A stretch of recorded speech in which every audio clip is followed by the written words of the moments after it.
हर पल जियो ड्रामा दिले नादां की अगली किस्त बहुत ही ज़्यादा दिलचस्प होने वाली है। मोहतरम सामीन, आपने देखा होगा कि किस तरह जुनैद का एक्सीडेंट होता है। जब वो तानिया के घर जाता है और तानिया की वालदा और उसकी बातें सुनता है और उसको रिकॉर्ड भी कर लेता है, तो वो तानिया को वहाँ से तलाक देकर घर से निकल जाता है। रास्ते में बहुत ज़्यादा परेशान होने की वजह से उसकी गाड़ी का एक्सीडेंट हो जाता है और वो अस्पताल में चला जाता है। वालदैन को जब उसके बारे में इस बात का इल्म होता है तो वो बहुत ज़्यादा परेशान हो जाते हैं और चाहते हैं कि जुनैद की देखभाल वो खुद करें। जुनैद का वालिद ज़ावियार से इस बारे में बात करता है तो ज़ावियार कहता है कि मैं जुनैद को अब अपने घर में कभी बर्दाश्त नहीं करना चाहता।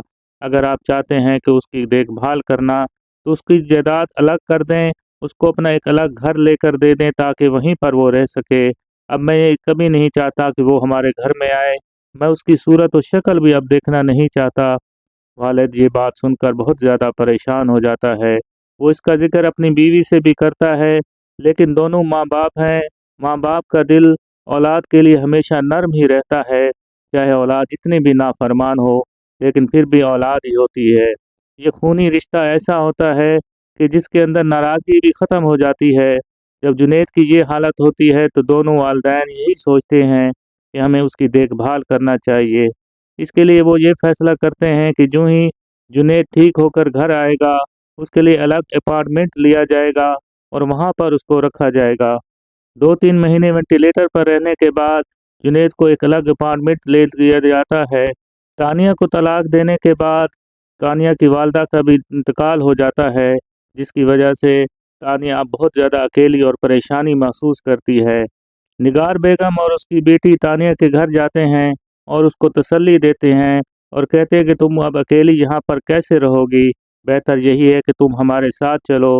वो दोनों उसको लेकर घर लेकर आ जाती हैं और उसको कहती हैं कि अब तुम जो है अपनी ज़िंदगी का कोई फ़ैसला करो। जुनैद ने तुम्हारे साथ अच्छा नहीं किया तुम्हें तलाक देकर। तानिया भी अपनी भोली सूरत बनाकर निगार के सामने जुनैद की बुराइयां करने लगती है और कहती हैं कि मैंने हमेशा यही चाहा है कि जुनैद के साथ मैं हंसी खुशी ज़िंदगी बसर कर सकूं, लेकिन जुनैद ने कभी भी मेरी किसी बात की परवाह नहीं की। उसकी नज़र तो कुछ और ही थी, वो तो किसी और की के साथ चक्कर चला रहा था। इस बात पर निगार बेगम फिर से दुरे नायाब को कोसना शुरू कर देती है कि जब से दुरे नायाब हमारे घर में आई है, हमारी ज़िंदगी के अंदर परेशानियां और दुख बढ़ गए हैं। उसी मनहूस की वजह से आज मेरा बेटा अस्पताल में पड़ा है और उसकी देखभाल करने वाला भी कोई नहीं है। आज दोनों भाइयों के दरमियान नफरत की खलीज घायल हो चुकी है। आज दोनों एक दूसरे के जानी दुश्मन बन चुके हैं। वो मनहूस ही है दुरे नायाब, जिसकी वजह से ये सारे हालात पैदा हो रहे हैं। दुरे नायाब और उसकी बेटी उसको तसल्ली देते हैं कि तुम अब अपनी ज़िंदगी के बारे में भी फैसला कर लो, किसी और से अब तुम शादी करके अपनी ज़िंदगी हंसी खुशी गुजार सकती हो। तुम हमारी बेटी हो, तुम चाहो तो हमारे घर में भी ही रह सकती हो। उधर दुरे नायाब और उसकी भाभी में सुलह हो जाती है। उसकी भाभी दुरे नायाब को समझाती है कि तुम्हें अब अपने ससुराल वालों से राब्ता कायम नहीं करना चाहिए, क्योंकि उन्होंने तुम्हारे साथ अच्छा नहीं किया है, तुम्हें अपने घर से भी निकाल दिया है। लेकिन दुरे नायाब बहुत ही मासूम लड़की दिखाई देती है। उसका दिल फिर भी अपने घर वालों यानी ससुराल वालों के लिए ही तड़पता रहता है।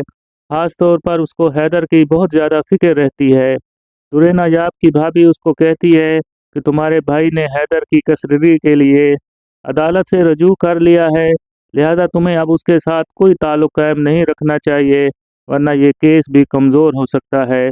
लेकिन दुरे नायाब फिर भी घर जाना चाहती है।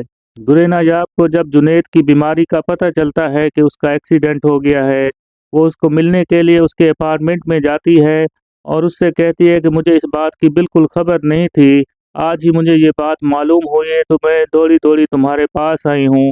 अब मैं अल्लाह पाक से दुआ करती हूँ कि अल्लाह ताला तुम्हें सेहत दे।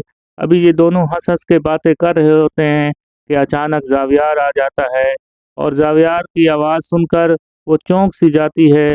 ज़ावियार के साथ उसकी माँ निगार भी होती है। ज़ावियार जो पहले दुरे नायाब पर बहुत ज़्यादा शक किया करता था, आज उसका शक और ज़्यादा बढ़ जाता है। निगार को फिर से मौका मिल जाता है कि वो दुरे नायाब को फिर से कोसना शुरू कर देती है कि तुम हमारी जान कब तक छोड़ोगी। पहले मेरे एक बेटे का घर बर्बाद कर दिया, अब दूसरे बेटे की हालत भी तुमने ये कर दी है। क्या तुम चाहती हो कि ये दोनों भाई एक दूसरे के दुश्मन बन जाएं। तुम्हारी मनहूसत का साया हमारे घर से कब ख़त्म होगा। दुरे नायाब रोती रहती है और अपनी बेगुनाही का यकीन दिलाती रहती है। जुनैद ये सोच रहा होता है कि दुरे नायाब के साथ ये कैसा सलूक हो रहा है। काश वो कोई ऐसी मदद करे कि जिससे दुरे नायाब की बेगुनाही साबित हो जाए। वो अपने मोबाइल के अंदर वो रिकॉर्डिंग सबको दिखाना चाहता है, लेकिन जब वो देखता है कि उसका मोबाइल गुम हो गया है, वो अपनी गाड़ी में जब जाता है तो वहाँ पर उसको अपना मोबाइल मिला हुआ पड़ा नज़र आता है। वो उसको उठाकर सारे घर के सामने लेकर आता है और दुरे नायाब की बेगुनाही इसका सबूत पेश करने की कोशिश भी करता है। मोहतरम सामीन, आगे क्या होने वाला है, आप इसके बारे में अपनी राय का इजहार लाजमी करें। क्या दुरे नायाब की बेगुनाही साबित हो जाएगी? क्या घर वालों को इस बात का यकीन आ जाएगा कि दुरे नायाब और जुनैद का आपस में कोई ताल्लुक नहीं है? लेकिन जब जावियाद जुनैद और दुरे नायाब को घर में देखता है तो उसका शक और ज़्यादा बढ़ जाता है। क्या ऐसा लगता है कि जावियाद दुरे नायाब को फिर से जुनैद के साथ देखकर उसको गुस्से में तलाक दे सकता है? मोहतरम सामीन, आप इस ड्रामे के बारे में अपनी राय का इजहार करें। इस ड्रामे का अंजाम कैसा होना चाहिए? इस ड्रामे के जो किरदार पेश किए गए हैं, आपको किस तरह ये लग रहे हैं? मोहतरम सामीन से गुजारिश है कि वीडियो को लाइक कर दे, चैनल को सब्सक्राइब कर ले। ये आपकी हमारे लिए मोहब्बत होती है। अल्लाह पाक हम सब का हामी नासिर हो। अल्लाह हाफिज़।